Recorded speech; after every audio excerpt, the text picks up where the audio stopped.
Bonjour et bienvenue sur France 24 et sur Radio France Internationale. Nous sommes à Kinshasa, au Palais de la Nation, et notre invité est le président de la République, Félix Tshisekedi. Bonjour Monsieur le Président. Bonjour Monsieur Perelman. Et avec moi pour cet entretien, Christophe Boisbouvier de RFI. Monsieur le Président, bonjour. Bonjour Monsieur Boisbouvier. Monsieur le Président, les élections sont bientôt, elles sont prévues le 20 décembre. On a entendu beaucoup de rumeurs sur un possible glissement. Est-ce que ce scrutin se tiendra bien le 20 décembre en temps et en heure? Ça, c'est la première question. Et deuxièmement, est-ce que le financement est là? On a entendu le président de la commission électorale dire qu'il manquait 300 millions de dollars. Oui. Bon, je crois que c'est plutôt à lui qu'il faut poser la question, mais à ce stade, nous, le gouvernement, nous n'avons encore reçu aucune indication selon laquelle il n'y aurait pas d'élection. Donc tout porte à croire que ça va se passer le 20. Et j'en veux pour preuve encore sa dernière déclaration, lorsque tous les candidats ont répondu à l'invitation de la CENI pour signer le code de bonne conduite et faire les derniers réglages, on va dire, pour ces élections. Donc, jusque-là, il n'y a pas de problème. Maintenant, ce qui reste à faire, évidemment, les 300 millions, il ne faut pas penser qu'ils viendront du coup. Donc, c'est étalé jusqu'à la période électorale. Et en ce moment, ce que je sais, c'est que le gouvernement est attelé à des discussions, en tout cas avec la CENI, pour trouver les voies et moyens d'y parvenir. Mais il n'y a pas d'inquiétude de ce côté-là, nous trouvons la solution. Alors la campagne pour ces élections présidentielles et législatives, elle débute ce dimanche matin. Oui. Et on sait qu'il y a de nombreuses interrogations, Monsieur le Président, sur la fiabilité du fichier électoral. L'opposition dit qu'il pourrait y avoir plusieurs millions d'électeurs fictifs. Est-ce que le scrutin pourra se dérouler sereinement? On sait notamment qu'il n'y a pas eu d'audit indépendant de ce fichier. Dans quel but inventerait-on des électeurs fictifs? Dans quel but? Je ne comprends pas très bien quelle est la revendication de l'opposition. Pour moi, c'est un débat d'opposants, de gens qui ne sont sûrement pas prêts à aller aux élections, parce qu'à plusieurs reprises, ils ont demandé le report de ces élections, ils ont demandé un dialogue, alors qu'il n'y a pas de crise politique, que je sache, dans le pays. Et je ne comprends pas très bien quelle est la revendication dans ce sens de l'opposition.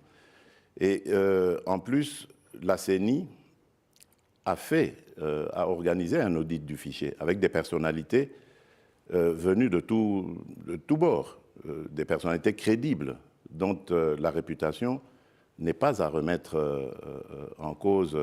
La probité n'est pas à remettre en cause. Il y a la question des électeurs de l'Est et notamment du Nord Kivu. Le 20 octobre, en Conseil des ministres, vous avez appelé le gouvernement et la CENI à tout mettre en œuvre pour que tous les Congolais puissent voter, compte tenu de ce que vous avez appelé la libération progressive des territoires de Massissi et de Rutshuru, au Nord Kivu. Mais depuis, les rebelles du M23 ont repris du terrain. Est-ce que cela veut dire que le vote ne pourra pas se tenir dans ces deux territoires? Malheureusement. Malheureusement, pour Rutshuru et pour le Massissi, je ne crois pas que ça pourra se faire. Mais qu'à cela ne tienne, nous allons continuer nos efforts pour libérer ces localités, ramener nos compatriotes dans leur localité d'origine et imposer cette paix. Mais en même temps, il y a le processus électoral qu'il faut continuer et amener à son terme. 26 candidats pour la présidentielle sur la ligne de départ. On verra combien seront à l'arrivée. Alors, c'est une élection à un tour. Donc, est-ce que la dispersion des candidatures de l'opposition fait de vous le favori logique de ce scrutin? Bon, je reste serein, modeste. Moi, ce qui se passe à l'opposition n'est pas mon problème. Nous vivons dans un pays où il y a une vitalité démocratique certaine, et tant mieux, j'allais dire, pour la démocratie. Ceux qui le font dans l'opposition, c'est leur problème. Mais vous vous sentez le favori? Bien sûr, sinon je n'aurais pas demandé à rempiler. Je crois que j'ai fait du bon travail. C'est vrai que beaucoup de choses restent encore à faire, mais le Congo revient de loin. Ça, il faut le reconnaître. Tous ceux qui viennent aujourd'hui, après 5 ans de ma présidence, presque 5 ans, me le disent très clairement. Les choses ont vraiment évolué dans le bon sens. Et même les paramètres en international le prouvent. Je fais ici allusion, par exemple, aux agences de notification qui nous ont maintenant attribué la note de triple B, par exemple. Donc, c'est pour vous dire que les choses évoluent dans le bon sens. Elles ne demandent qu'à être consolidées. Vous défendez votre bilan devant nous, vous l'avez fait devant le Parlement, mais certains de vos opposants, évidemment, ne sont pas d'accord. Moïse Katumbi... C'est le rôle de l'opposition. Oui, mais peut-être que les critiques peuvent être fondées. Par exemple, Moïse Katumbi parle de coupures d'électricité incessantes. Martin Fayulu, Denis Mukwege dénoncent la corruption des élites du pays. Est-ce que c'est de la pure opposition ou est-ce que, malgré tout, oui, il y a des coupures d'électricité, oui, il y a de la corruption? Mais les coupures d'électricité, ce n'est pas nouveau. Ce que nous faisons, c'est d'essayer de juguler justement ces coupures intempestives. Et nous le faisons en renforçant les capacités du barrage d'Inga, de Zongo 2. Je viens d'ailleurs d'inaugurer une centrale électrique là maintenant qui va desservir une dizaine de communes dans Kinshasa, et ça fait des millions de consommateurs qui vont pouvoir être, de clients qui vont pouvoir être accordés maintenant au réseau électrique. Donc nous essayons de juguler cela. Lorsque moi je suis arrivé à la tête de ce pays, il n'y avait que 9% de ménages, on va dire, dans la population qui avaient accès à l'électricité. Aujourd'hui, nous tournons autour de 20%, et l'objectif, c'est d'aller encore beaucoup plus loin. Donc eux, ils peuvent parler, d'accord, Moïse Katumbi, bon, il a été gouverneur de la province du Katanga. À l'époque, elle n'était pas encore divisée en 4 morceaux, mais qu'est-ce qu'il en a fait? Je parlais d'ailleurs récemment de l'aéroport international qui est en train d'être construit, qui est déjà d'ailleurs terminé à Kolwezi. Il a été gouverneur pendant 9 ans. Il n'a même pas pensé à construire un aéroport international dans la capitale mondiale du cobalt. Aujourd'hui, des investisseurs pourront venir de partout sans devoir passer par Lubumbashi et chercher des petits cercueils volants pour arriver à Kolwezi. Ils vont venir directement avec leur jet privé ou leur avion régulier directement sur Kolwezi. J'ai des tas d'exemples comme ça qui peuvent démontrer que je n'ai aucune leçon à recevoir de Moïse Katumbi. Alors il y a une affaire qui défraye la chronique, c'est celle du correspondant de Jeune Afrique, Stanis Boujakera. Il est détenu depuis 2 mois en prison, il est accusé de diffusion de fausses informations, il risque 10 ans de prison. Alors il est accusé d'être à l'origine d'un rapport interne de l'ANR, donc les services secrets, mettant en cause les renseignements militaires dans le meurtre au mois de juillet de Chérubin Okende, qui est un proche de Moïse Katumbi. Le journaliste, l'association Reporters sans frontières, nie toute manipulation. Monsieur le Président, pourquoi tant d'acharnement contre un simple journaliste? Je ne suis ni à l'origine, ni en train de faire que... ni à l'origine de son arrestation, j'allais dire, ni en train de tirer les ficelles pour qu'on enfonce Stanis Boujakera. Je ne peux pas intervenir. Je n'interviendrai que peut-être plus tard, s'il est condamné ou quoi, pour une amnistie, grâce ou que sais-je. Si. Mais à ce stade, je n'ai rien à dire. Je suis le premier à être peiné par ce qui lui arrive, mais j'ai en même temps aussi besoin de savoir qu'est-ce qui s'est passé. Parce que je sais qu'en ce qui concerne Chérubin, le malheureux Chérubin Okende, ni mon régime, ni un de mes proches, qui qu'il soit, n'y est de près ni de loin lié. Je n'avais aucun intérêt à donner la mort à ce compatriote. Parce que d'abord, remarquez, il était le porte-parole d'Ensemble, mais il n'a jamais pris la parole. Il ne gênait en rien le régime. Et quand bien même il y en a qui gênent plus que ça, qui qui profèrent des injures, des menaces, qu'est-ce qui leur arrive? Et pourquoi on s'en prendrait à Chérubin, le pauvre? Pourquoi chercherais-je à lui ôter la vie? Ça n'a pas de sens.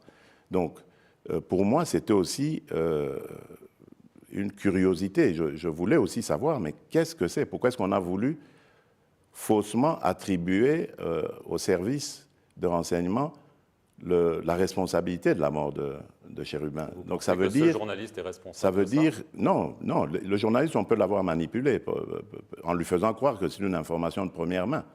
Et ensuite, on désoriente en fait les enquêteurs. C'était peut-être ça le but. Alors, il y a un mois, le secrétaire général des Nations Unies, Antonio Guterres, son envoyé spécial dans la région, ont parlé devant le Conseil de sécurité des Nations Unies et ils disent craindre une guerre directe entre le Rwanda et la RDC. Oui, mais à cause de qui? Les craintes sont là, d'accord, mais guerre directe. À qui la faute? Donc, nous sommes les victimes. Guerre, Monsieur le Président? Mais, moi, je n'exclus aucun scénario. Nous sommes les victimes. Donc on n'a pas regardé dans notre direction, il faut regarder dans la direction de ceux qui sont coupables de cette agression, de cette situation. Et nous disons, après avoir appelé plusieurs fois la communauté internationale à intervenir par des sanctions contre le Rwanda, si celle-là tarde à venir, nous allons nous protéger nous-mêmes, nous allons utiliser nos propres moyens pour nous défendre nos populations. Y compris les armes. À votre avis, comment est-ce qu'on pourrait faire autrement que par les armes? Combien de soldats rwandais, d'après vos informations, sont sur le sol congolais? Des milliers. Des milliers? Oui, ils sont là par milliers. Par milliers? Oui. Est-ce que Paul Kagame, pour vous, est le véritable chef du M23? Bien sûr. D'abord, le M23, c'est une coquille vide. Ce sont les RDF qui se battent. Mais nous en avons les preuves. Parce qu'aujourd'hui, avec les armes que nous avons, la technologie que nous avons, nous les voyons. Nous avons des images. Je ne parle pas en l'air. Je parle sur base de faits avérés. Les images sont là, et de leurs cadavres, et même lorsqu'ils s'amoncellent pour porter leurs attaques. Nous avons tout, et pas que nous. L'ONU, les Nations Unies, ils ont aussi les mêmes images. N'oubliez pas que la mission de la MONUSCO est encore à l'est du pays, à Goma. Début octobre, des milices patriotiques congolaises, les fameux Wazalendo, soutenus par votre armée, ont reconquis une partie du Massissi, notamment autour de Kitshanga. Mais depuis, le M23 a repris le terrain perdu. Il menace à nouveau les localités, les villes de Saké et bien sûr de Goma. C'est donc un échec? Ils ne prendront pas Goma. Retenez-le, ils ne prendront pas Goma. Pourquoi? Mais parce qu'il y aura une réplique de notre part. Ils ne prendront pas. Mais là, quand même, il y a eu un échec, non? Oui, mais des Wazalendo, c'est normal. Qui sont les Wazalendo? Ce sont des patriotes, des civils au départ, des gens qui ont décidé de défendre corps et âme les intérêts de leur communauté. Parce qu'en son temps, ils n'avaient pas confiance en l'armée. Ils ne pensaient pas que l'armée était capable de les protéger. Donc ils ont pris leur courage à deux mains et se sont engagés dans ce combat. C'est même héroïque. Là où les FARDC peuvent les soutenir, s'ils sont dans leur giron, l'ordre est donné pour que celles-ci les soutiennent. Mais je ne m'en cache pas, parce que ce n'est pas un crime qu'ils commettent. Ils défendent leur patrie, et avec raison, et courage. Mais pas ce sont des héros, pas des criminels comme le M23 et les RDF du Rwanda. Alors, pour tenter de retourner la situation en votre faveur, vous avez aussi eu recours à des compagnies de sécurité occidentales, une française, Agemira, une roumaine, Congo Protection. Bien sûr, c'est pour renforcer les capacités. Ce sont des experts, attention, ce sont des experts qui sont eux-mêmes, qui ont eux-mêmes des carrières de forces spéciales, de commandos, etc., et dont la mission est de renforcer les capacités des forces de défense en situation réelle, sur terrain. En se battant?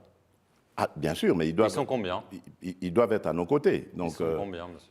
900 Par là, un bon millier peut-être. Ouais. Alors, quand il y a des sociétés de sécurité étrangères, hein, ou que ce soit, qui viennent, qui se battent, qui sont nombreuses, on appelle ça des mercenaires. Quand vous appelez, qu'est-ce que vous appelez se battre? Parce que quand je vous dis, ils sont en situation réelle, ils sont sur le terrain, ils coachent.